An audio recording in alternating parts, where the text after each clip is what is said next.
안녕하세요. 교육진담 국어만세 시간입니다.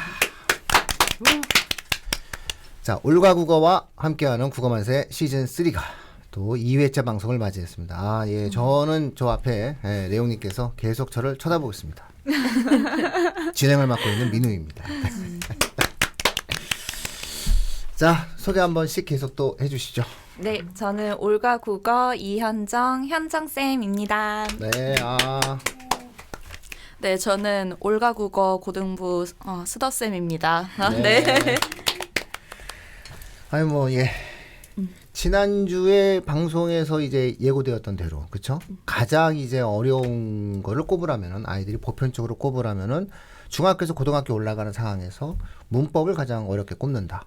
이렇게 이제 말씀해 주셨는데 제 언뜻 생각해 보면 문법은 어쨌든 똑같지 않나요? 중학교 때부터 고등학교 때 배우는 원리 자체가 달라지는 건 아닌데 아이들이 체감적으로 어려워한다는 거잖아요. 네.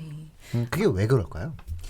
일단 제가 생각할 때 아이들이 가장 힘들어하는 파트는 이론은 똑같이 알고 있는데 예시가 이론을 하나만 물어보질 않아요. 그래서 그 안에 형태소로도 쪼개고 뭐 물어보고 있는 다른 이론도 적용하고 여러 개가 동시에 나오기 때문에 그런 부분에서 난이도 격차를 가장 크게 느끼는 것 같아요.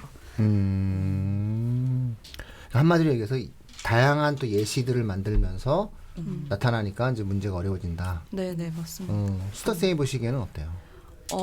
중등 문법은 사실 예시 자체가 좀 보편적인 예시, 그냥 전형적인 많이 나오는 예시에서 조금 많이 선별이 된다면 고등학교는 1학년 내신 문법에서부터 수능 예시를 가지고 오시거든요. 네, 그러니까 학교 선생님들도 학생들이 애들이 이걸 중학교 때 일단 전체적으로 배웠다는 건 전제하에 문제를 내시기 때문에 아예 그냥 예시를 자체를 수능에서 그냥 가지고 오시거나 그리고 더 나아가서 제가 생각했을 때 이렇게까지 하신다고 싶었던 거는 문항수가 정말 이제 기본적으로 문법이 시험 범위에 포함된다면은 27문항은 그냥 넘어가는. 그러니까 지문이 없으니까 금방 풀 수 있지라는 어떤 그 전제하에 문제를 내시다 보니까 그냥 학생들은 문항수를 보니까 그냥 난이도 같은 거는 생각할 겨를도 없이 그냥 일단 시간에 쫓겨서 안 하던 실수를 하는 경우들도 좀 많이 나타났던 것 같아요. 문제가 많아지면 좀 그러네. 그렇죠. 네, 그냥 난이도는 보지도 않더라고요. 50분이죠? 내신도. 그렇죠. 내신도 50분인데 27문제 풀려고 그러면 상당히 힘들겠네요. 그렇죠? 네. 현정쌤이 맡고 있는 학교 중에서 문항수가 제일 많은 학교는 어디예요? 문항수는 사실 이제 숙명 요고가 좀 적지 않은데요. 숙명 요고가 이제 저번에도 한 34문항 그리고 이게 교과서하고 전혀 상관없는 시험 범위가 너무 많이 나왔어요. 거기다가 이제 아이들 입장에서 다 처음 보는 지문인데 문법이 또 뒤로 배치가 돼서 문법만 10문항이 그 안에 또 나왔고 서술형은 10문항 중에 또 4개가 문법이었어요. 아이고. 그래서 굉장히 어려웠어요. 네. 숙명여고가 그래서 여러 가지 문제가 되는 거죠. 쌍둥이가 갑자기 떠오르네. 숙명여고 쌍둥이 아이들이 떠오릅니다. 그런 일이 있었죠. 대한민국의 엄청난 사건이었죠. 그래서 깊게 생각을 해야죠. 하여튼 숙명여고 쌍둥이만 나타나면 이제 갑자기 깊은 생각을 하게 됩니다. 깊은 생각을 하게 되죠. 죄송합니다. 이 텀에 안 웃으신 분들은 이게 좀 이렇게 얼리 어답터 아니세요. 제가 왜 그러냐면 그 숙명여고 쌍둥이 사태가 벌어진 이유가 그렇죠? 어떤 특정 학원의 레벨 테스트의 결과와 숙명여고의 내신 결과의 불일치로부터 시작됐잖아요. 그래서 그 학원 이름이 이제 깊은 생각이라 제가 이렇게 말씀을 드렸는데 이 방송 들으시면서 안 웃으시면 안 돼요. 무조건 제가 막 다들 웃으면은 같이 다 웃으시는 거예요. 아 나도 알아 이러면서.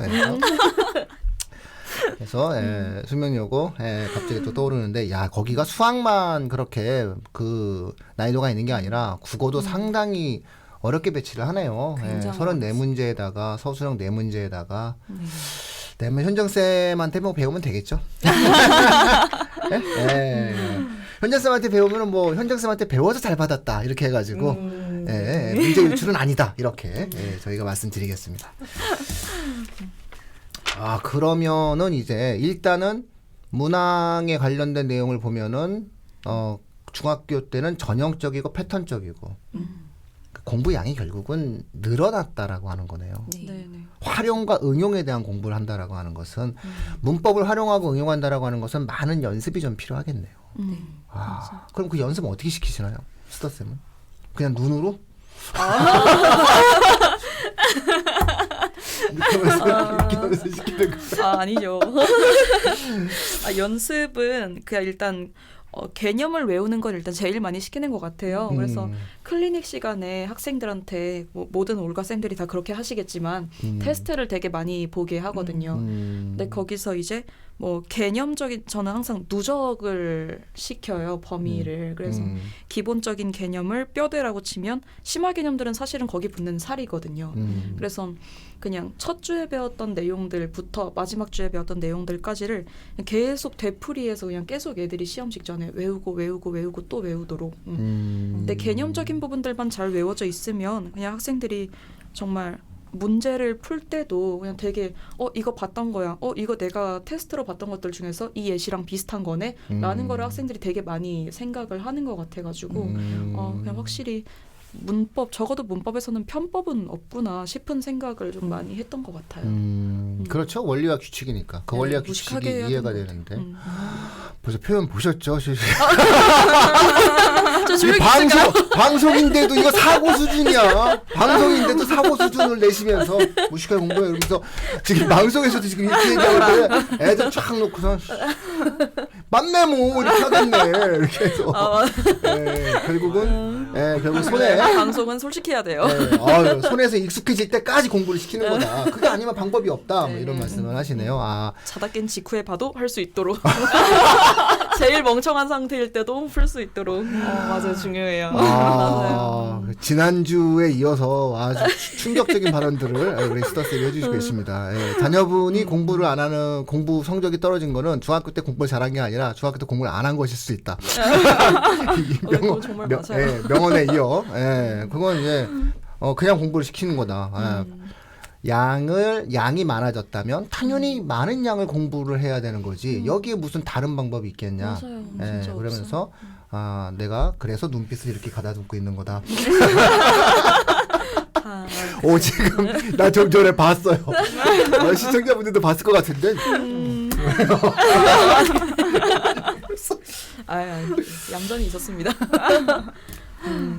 녹화가 그래서 중요한데. 쉽지 않네요. 네, 알겠습니다. 네, 우리 현정쌤 같은 경우에는 어떠세요? 아니 난이도 있게 막 그 학교들도 막 그 어려운 학교들 많이 맡고 계셨을 텐데. 네. 특히 수지 지역 같은 경우는 또 이제 수지고나 아니면 이제 풍덕고 요런 학교, 그리고 제일 이제 유명한 홍천고 요런 학교들은 기본적으로 이제 문법은 수학이랑 조금 저는 비슷한 면이 많다고 생각을 하는데 공식이 있거든요, 문법도. 근데 그 공식을 아까 이제 말씀하셨던 개념이거든요. 그거를 얼마나 잘 외우고 그리고 예시에 얼마나 잘 적용하고 그러니까 아까도 말씀해 주신 부분이 정말 정확했던 게 중학교 때는 배웠던 예시가 그대로 시험 문제에 나오거든요. 근데 고등학교는 일단 배운 예시는 안 나와요. 맞아요. 그러니까 안 나온다 생각해요. 아예 안 나와요. 그래서 본인이 알고 있는 이론, 그다음에 공식 이거를 어떤 예시에도 적용을 할 수 있는 게 중요하다 보니까 아까 말씀하신 것처럼 이제 클리닉 때 그걸 계속 반복을 시키는 수밖에 없거든요. 그래서 그런 난이도는 기본적으로 응용력이 되는 수준까지 암기가 어느 정도는 돼야 돼요.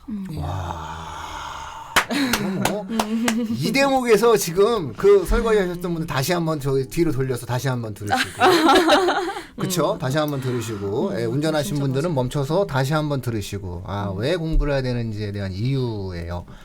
그러니까 양을 많이 해야 한다라고 하는 말은 누구나 하죠. 그렇죠. 하지만 그 양을 왜 많이 해야 되는지에 대한 이유를 오늘 들으신 겁니다. 정말 멋진 두 분 정말 정말 짜릿합니다. 불가국어 원장이 누군지 모르겠지만 정말 행복하겠습니다. 야, 멋지네요. 그렇죠. 이게 기본적으로 예시가 중학교 때는 나왔던 게 나온다. 그냥 배웠던 게 나오니까는 몰라도 문제를 풀 수 있다. 하지만 고등학교 때는 예시가 크게 안 나온다. 그러니까 모르면 못 푼다. 그럼 이 원리를 알려면, 이 규칙을 알려면 스타쌤이 얘기하는 것처럼 눈을 불아내면서 자다가도 벌떡 일어나서 이 개념과 원리와 규칙을 이해할 수 있을 정도로 개념에 대한 숙지가 이루어져야 진짜 현정쌤이 얘기한 것처럼 어떤 문제가 나온다 하더라도 문제를 풀 수 있다. 자, 결국은 중학교 때 문법은 단순한 암기로 해결할 수 있는 영역의 문제가 나왔다면 고등학교 때의 문법은 단순한 암기의 문제가 아닌 정확한 이해를 바탕으로 한 원리적 응용까지 문법 시험 문제가 난다. 이렇게 잘 정리해 주셨습니다. 너무 감사하죠? 너무 감사하고 댓글 달아주십시오. 네? 두 분을 응원하는 댓글을 마구마구 달아주셔야 다음 주에도 이런 부분들에 관련된 내용들을 가지고 엄청난 팁을 드리실 수가 있습니다. 자, 그렇다면 제가 궁금한 건 뭐 두 분의 수업을 들으면 되겠지만 두 분의 수업을 듣지 못할 수 있는 이 방송을 들으시는 전국의 엄청난 분이 저희가요 보통 누적이 국어만세 같은 경우는 일주일에 5만 명이 넘으세요. 예, 그러니까는 이게 우리 방송을 들으시는 5만 명의 시청자분들 중에서 아니잖아요. 그러니까는 그럼 그런 분들 같은 경우는 갑갑함이 있어요. 어떤 갑갑함이 있냐면 그래 내가 스터쌤을 찾아갈 수도 없고 현정쌤을 찾아갈 수도 없고 이분들이 있는 곳을 이렇게 댓글로 물어보시는 분들도 계세요. 또 어디 계시냐고. 그러면 친절하게 답변해드립니다. 이제 우리가. 그런데 기본적으로 나는 그런 게 아닌데 난 저 지방에 있는데 난 어떡하지? 라는 분들 같은 경우에는 결국은 자 그렇다면 두 분이 이야기해주는 집에서 어떻게 좀 방법이 없어요? 혼자서 이걸 조금 이렇게 좀 해결해 줄 수 있는 방법은 없어요? 라는 궁금함이 생기실 것 같아요. 그래서 그럼 다음 주에도 얘기해 주신다는 거죠? 맞아요, 맞아요. 다음 주 오세요. 다음 주에 오시면 그래 우리한테 배우고 클리닉도 하고 올클도 하고 이러면서 이제 진행을 하는 과정이 있을 수도 있다. 그런데 우리한테 안 온다 하더라도 이걸 하면은 그래도 효과적이다. 이런 것들에 대해서 다음 주 기대하십시오. 네. 네, 지금까지 교육진단 국어만세 시즌 3였습니다. 고맙습니다.